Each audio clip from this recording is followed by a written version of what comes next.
right, I call the regular meeting of the Milliken Board of Trustees for April 10th, 2024 to order. Please rise for the Pledge of Allegiance. I pledge allegiance to the flag of the United States of America and to the republic for which it stands, one nation under God, indivisible, with liberty and justice for all.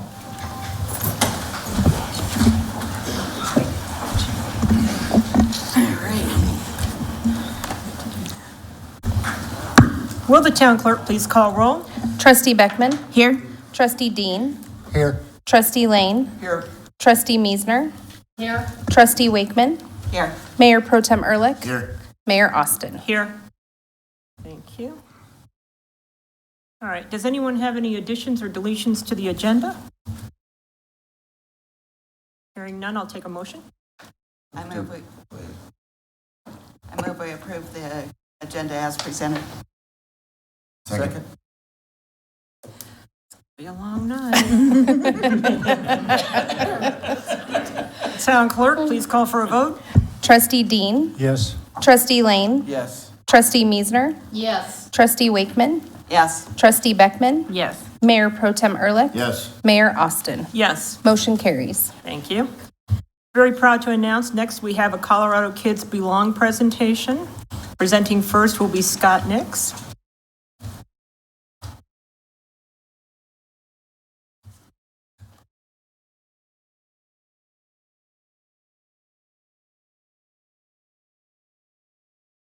Good evening. Evening. Good to see you guys.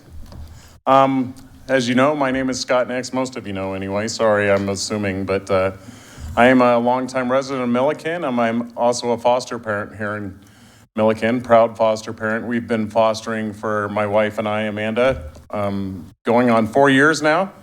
We've had just north of 25 placements in that time, all teenagers. We love teenagers, and I am very privileged to live in the town of Milliken because we are kind of pioneers when it comes to how we love the youth in our communities. I'm also on the Community Justice Council, so I get to work hand in hand with Sylvia Martinez and doing truancy workshops and restorative justice circles and things like that, and also lots of public events. And I am very privileged also to be connected with Colorado Kids Belong. They bring a lot of training. In fact, they've already assisted in bringing some of the training to Milliken. And so with that being said, I'm very excited for the future and just how we could become even more foster friendly in our town. There's other towns around us that are already on board. And so I would like to be in the forefront of that instead of playing catch up. So with that being said, I'd love you to meet my friend Tracy Rudd with Colorado Kids Belong. Thank you. Yeah. Thank you for having us today. I'm Tracy. I'm the director of Colorado Kids Belong. Colorado Kids Belong is a local state chapter of America's Kids Belong, and actually started here in Colorado and has now spread to 10 different states. I love that he mentioned the word pioneer because that is what we are doing right now. We are pioneering a new program, basically. It's more than a program, but foster-friendly communities, and inviting civic leaders, faith leaders, business leaders, community leaders to all work together to create what we're calling a foster-friendly community, where the community reaches in and uses whatever gifts and strengths they have to support the families that are doing foster care and kinship care by businesses offering discounts, as well as faith communities getting trained in how to be trauma sensitive and how to do support programs, and then civic leaders helping to lead the charge in creating more awareness for the need for more foster families to get involved. So sadly, across the nation, there's not enough foster families ever. We've never been at a place where we're like, wow, we have more than enough foster families. And sadly, 50% of the families that go through the whole process to get certified quit within the first year, which just means that we have to just keep spending money to recruit more people and train more people. And sadly, I feel like we really lose the edge of those people that have more experience then. Because that first year, you're in over your head trying to remember who was a GAL and who was a all the different letters that are out there. So I want to see more seasoned foster parents stepping up and being in that space. And the way that we can do that is by providing support. Those 50% of people that quit cited it was for a lack of community support. I think we can change that. I too am a foster parent and foster teens, and there are good days and there are bad days, and there are all the days that I need a friend in my corner, my church wraparound team bringing me a meal on Thursday nights because we had 3 appointments after school and I couldn't even think about preparing dinner. And it's pretty awesome to think of what it will look like for a community to reach in and support in this way. So we launched last year this idea, tried it out in Windsor, and it's going awesomely, where more businesses are getting involved and faith communities are getting involved. The mayor made a proclamation in Windsor last year of becoming a foster-friendly community. Since then, we've learned a lot, because now in Georgia, they've done 2 foster-friendly communities as well. So as we're learning and pioneering this, we would love to invite you guys to join us in this journey. Basically, we would boil it down to a 3-year journey. We have it broken down to different phases, and the end result would be that there would be a minimum of 50% of licensed foster parents using the foster-friendly mobile app. So therefore, the app is a place where it's a community platform, an open source platform, where all these different things can be seen. Everything from an event to a local church that's offering wraparound support to the local ice cream shop that's offering 25% off to foster families and kinship families. So then also 10% of retail businesses becoming foster-friendly, 5% of faith communities becoming foster-friendly, and no net loss of foster parents. So that we are moving towards having more than enough families for these kids that are in foster care. Currently, in the town of Milliken, we have 3 foster families. I think 2 are represented here in the room today. And 5 kids were removed from their home last year in Milliken. I think something that's special about Milliken is that you're nestled in a space where you can serve kids from the surrounding communities as well. Greeley, Evans, Windsor, all the different places. So I think picturing it even bigger than that, of if there's more than enough foster families right here, you can help support Weld County overall. So basically it boils down to us asking you to make a proclamation that Milliken become foster friendly. So that raises that awareness and using your ability to help create that awareness. And then work with us. We will engage with you and equip you with all the things you need to help communicate and get more faith communities and businesses involved. Help us create a connection with any local business leaders and things like that. And then working towards figuring out that baseline of where we currently are at, of number of foster families, where the lack is, number of retail businesses and faith communities, so we can come up with what that hopeful outcome would be. And then also just continuing to do events and things like that. There was a parent night out event that happens here pretty regularly, things like that that help create that support and helping create awareness amongst the community here. So we would love to invite you to become the 2nd foster-friendly community here in Colorado. This year, our goal is to launch 5 more foster-friendly communities after Milliken, but you guys could help us pioneer that here in Colorado. We have passed out those flyers to you. I might not have had quite enough because my printer fritzed out at the end. And Ashley and Christy DeAnda, that's here with Weld County, that is the recruiter for the foster care for Weld County, and Scott are all very informed about this, and they would be a great asset as they are local to the area. So that is what we would love for you to engage with. Do you have any questions? So what are your thoughts on having an event where we can invite the public down to get questions answered about foster care? Sometimes the most scary thing is taking that first step of, what does it entail? What does my day look like? What are the pros and cons? Yeah, we would love to do that. We did one of those, something similar to that in Longmont last year, where we invited a county representative as well as some local foster parents and some representatives from private licensing agencies, and had a panel where we asked some questions and then people could ask questions, and then those representatives were there for people to come up and ask them, like, what's the first step to get certified through Weld County or to get certified through Maple Star or whomever it might be. So we would love to do something like that. And if the town council helped promote that, I think it would be really cool to see how many people could show up. We also do those virtually as well. Post 2020, it's interesting how many people show up virtually instead of in person. So we have both options. If you bring cookies, people will come. Oh, we'll bring whatever you want us to bring. Yeah. Questions from the board? Do you have any? No questions? Is this the first group like this in the nation? So Windsor was the very first here in Colorado, and right around the same time, we launched outside of Atlanta in Ackworth, and now they're starting in, I think it's called Worcester or something like that. So this would be one of the first 4 in the nation. Yeah. And then our goal here in Colorado is beyond Windsor and Milliken is to do 5 more this year. It's a 3-year process. So starting that process this year. It's not like they would all be big public things yet, but starting the process. Yeah.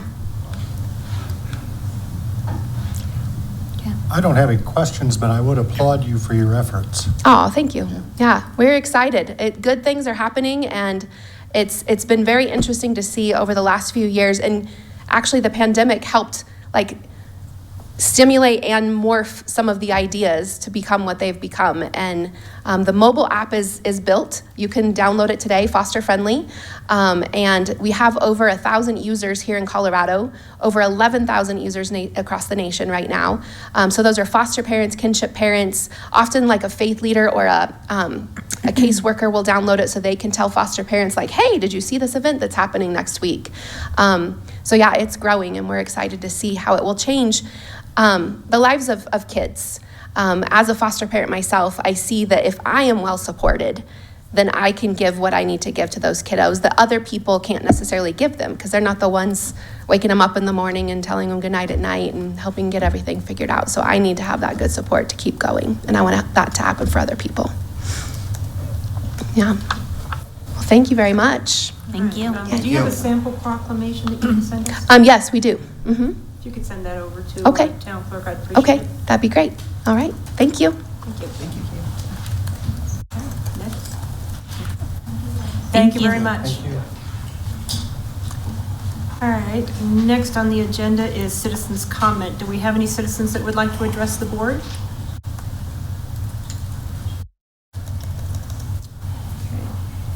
Seeing none, we'll go to the meeting minutes.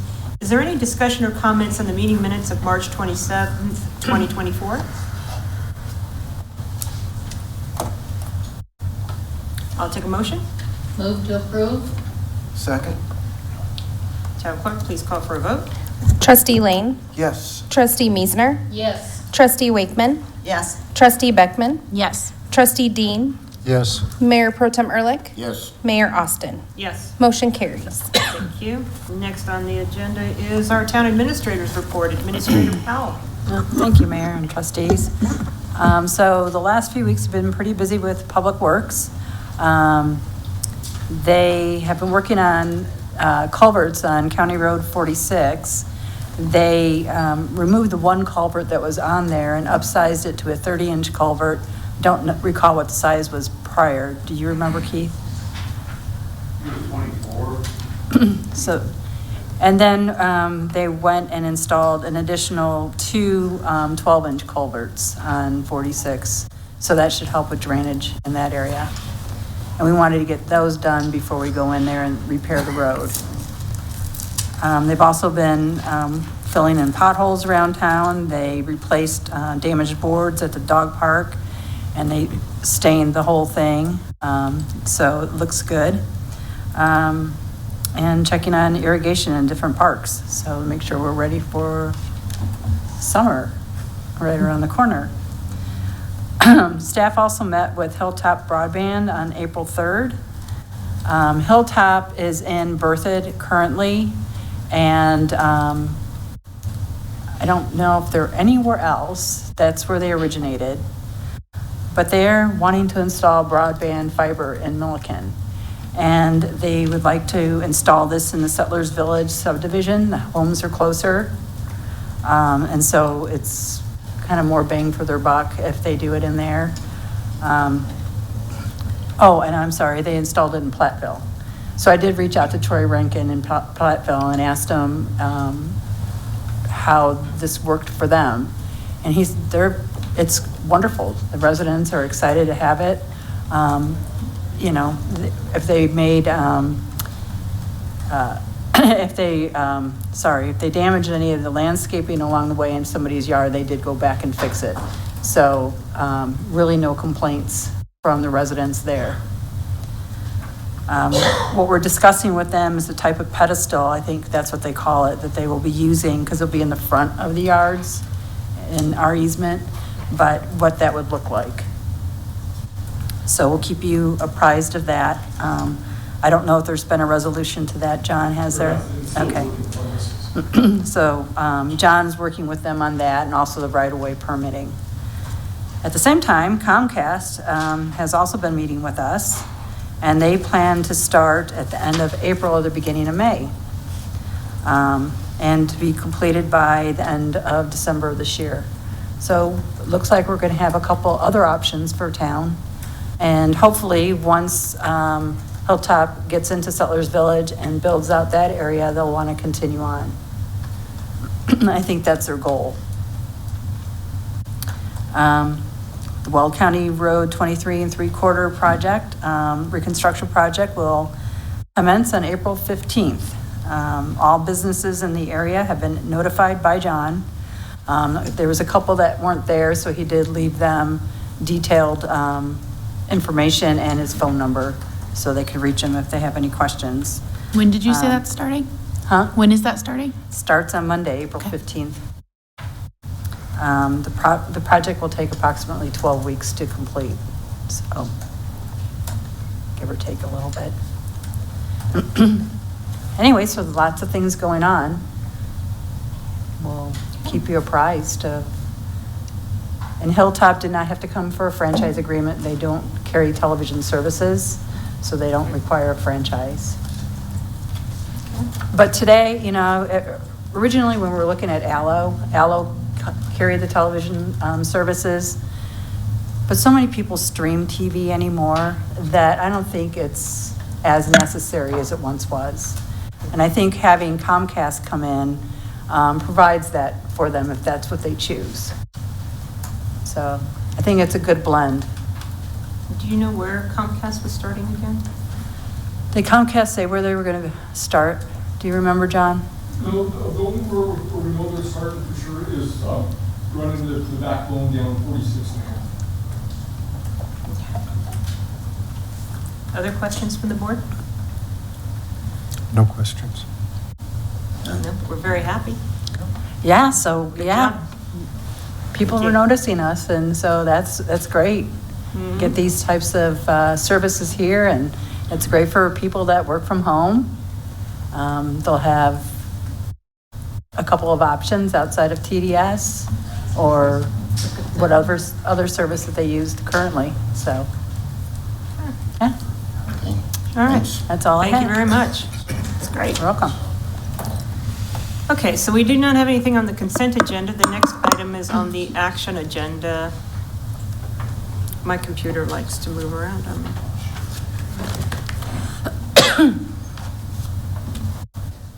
That's interesting.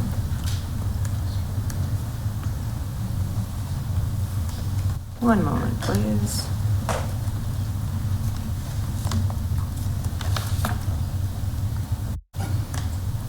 It's strange. All right. So we're going to go with the consideration and adoption of ordinance number 815, an ordinance authorizing the parent or legal guardian of a juvenile to be jointly responsible for monetary charges. And presenting is Matt Gould, Town Attorney. Thank you, Mayor Austin. This ordinance actually was recommended by the town prosecutor, Fred Long. Briefly, and it's a pretty simple ordinance. Briefly, juveniles cannot be sent to collections. So this would extend responsibility for paying a variety of charges resulting from a juvenile's conviction. It would allow that to be charged against the parent or guardian. Happy to answer questions, but it's essentially that simple. Okay, questions from the board, starting with Trustee Meisner. Just jointly responsible, what exactly does that mean? Does that mean both parents? Does that mean the parents and the child? It means the parents and the child. And any parent would be responsible. Right now, as I understand it from speaking with Fred, a parent or guardian is required to appear with a juvenile that comes into court, so they're present. So yes, it would extend to parents and guardians. Okay. And this child would still be responsible too. It's just that you can't collect from them. But since you can't collect from them, what's the object of making them responsible? No, you can collect from I the think they're parents the now. they're You the can collect from the parents now. Yeah, but that would be the parent, that wouldn't be the child. Well, when the So child what I'm turns saying 18. is jointly responsible. I'm not sure that it would be a joint responsibility so much as it would be the parental or guardian responsibility. Well, since the juvenile is the one that committed the act that triggered the charges, they would need to be financially responsible. It's just that we can't collect from them. So we're adding the parents, and we're not leaving the child out of that language. I don't know that we even thought of limiting this to the parents, but we're extending it to the parents. Right. I guess my objection to that is that you can't hold the child or the juvenile responsible. You can't collect from them anyway, so why are we even putting that in the ordinance? Well, when the child turns 18, couldn't we collect from them at that time as a past debt? You know, that's a fair question. I don't know the answer, but that may be true. You're right, because they would be adult at that point. Mm-hmm. But under 18, a parent is responsible for their kid, right? By So, law anyway, yeah, so, but it doesn't say that the parents have to pay a fine for their kid. right, but, well, Yeah. watch your kids.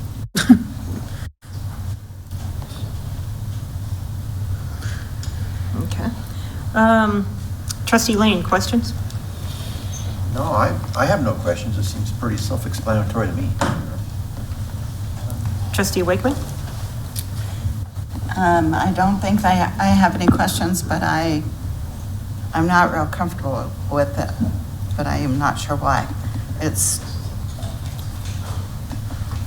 certainly true that, as Trustee Beckman said, the parent is responsible for their child up to then, but like, as far as being able to go back on them when they're 18, if it occurred before they turned 18, I'm not sure that that you can go after them on a earlier debt, can you? No. So, I guess I need to know, do we know how much money we're talking about? How much kids don't pay? I don't have those numbers. Yeah, is this a problem? Has this been a problem? Yeah, I mean, someone Sure, took down our it's signs. restitution. It breaks windows out of cars or whatever. Right. Yeah, It they does pay include for it. restitution. The ordinance not. does include restitution. Okay. Has this been a problem? Do we know? I don't know the answer to that. It seemed like it's a tool for collection, and there's been some evolution in the way that we collect court fees. We've hired an independent private company to do that, and this gives us something that we can show to them, to collect from the adults. So, I mean, in my opinion, I would be happy I don't think there's any terrible rush on this if we want to table it, and I can go have some more conversations with the prosecutor and see what else we can find out about how much of a problem there is. I can certainly do that. I don't know. I think this is forward-facing, though. You get a kid that breaks out a bunch of windshields. Yeah, I mean, my opinion, I think the parent's responsible, and then that's between you and your child on how they pay you back. Exactly. So, I agree. honestly. Yeah. Trustee Dean, was?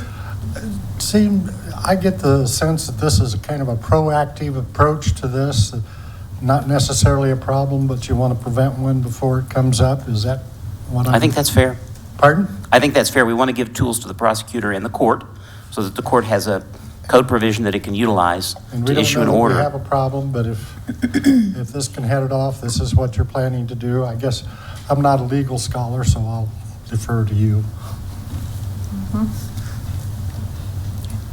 I think everything's been answered that I had. Everything's been answered that I have, so this time I'll take a motion. I move to approve ordinance number 815, an ordinance authorizing the parent or legal guardian of a juvenile to be jointly responsible for court monetary charges. Second. Town clerk, please call for a vote. Trustee Lane, Yes. Trustee Meisner, Yes. Trustee Wakeman, No. Trustee Beckman, Yes. Trustee Dean, Yes. Mayor Pro Tem Ehrlich, Yes. Mayor Austin. Yes, Motion carries. thank you. Okay, next item is consideration and adoption of resolution number 24-13, a resolution of the town of Milliken, Colorado, authorizing action to enforce a public improvement development agreement. Presenting is Matt Gould, town attorney. Thank you, Mayor Austin. The resolution that is before you would empower the town administrator to take formal action enforcing the terms of the development agreement, including calling the bond if necessary, in regard to public improvements that were not completed with respect to the Meadow Farm subdivision. This has been discussed in some work sessions, and there's some background data that is attached to the packet and including the development agreement and an amendment, a copy of the bond, and some timeline information dating back, I believe, to 2021. So I'm happy to answer any questions, and that's the purpose of the resolution before you. Oh, one other thing, I'm sorry. A version of this resolution was circulated late in the day, and I wanted to go over the changes that were made. They were fairly minor, but together it seemed like a good idea to go ahead and make these corrections. There are 5 changes that were made to the version that was circulated last week. In the first recital, which begins whereas on the first page, Weld County was spelled without the Y, so that was just a typographical error that's been corrected. In addition, in that same paragraph, I added a reference to the amendment that was approved on September 13th of 2017. In the fourth recital, which begins, whereas the developer was properly served, I added a reference to section 7B of the development agreement, which states the basis for serving notice. Then, in section 2, I added a reference to Highland Estates Metro District as one of the interested parties that the town administrator is authorized to negotiate with. And finally, in section 3B, I added the language with modifications to be subject to board approval, so that the result of that is that the town administrator can negotiate modifications to the obligations of the developer, and those need to be presented to the board for approval. Those are the only changes that were made to the version that was circulated last week. Understood. All right, questions from the board, starting with Trustee Dean. No questions. Trustee Beckman. No questions. Trustee Meisner. No questions. Trustee Lane. No questions. Trustee Wakeman. Nothing, thank you. Okay, I think all of our questions were answered in the work session on this matter. Mayor Pro Tem Ehrlich, you got anything? I don't have anything. Okay. All right, hearing nothing, I'll take a motion on the matter. I move to approve resolution number 24-13, a resolution of the town of Milliken, Colorado, authorizing action to enforce a public improvement development agreement. I second. Town clerk, please call for a vote. Trustee Meisner, Yes. Trustee Wakeman, Yes. Trustee Beckman, Yes. Trustee Dean, Yes. Trustee Lane, Yes. Mayor Pro Tem Ehrlich, Yes. Mayor Austin. Yes, Motion carries. thank you. Next up is board member reports. Does anybody have any meetings that they've been to that they need to update the board on? No board member reports. The rest of our reports are written. Is there any other business to come before the board? I'll take a motion to adjourn. So move. Second. All in favor? Aye. Opposed? We are done. Thank you very much. See you on the 24th. I was confident.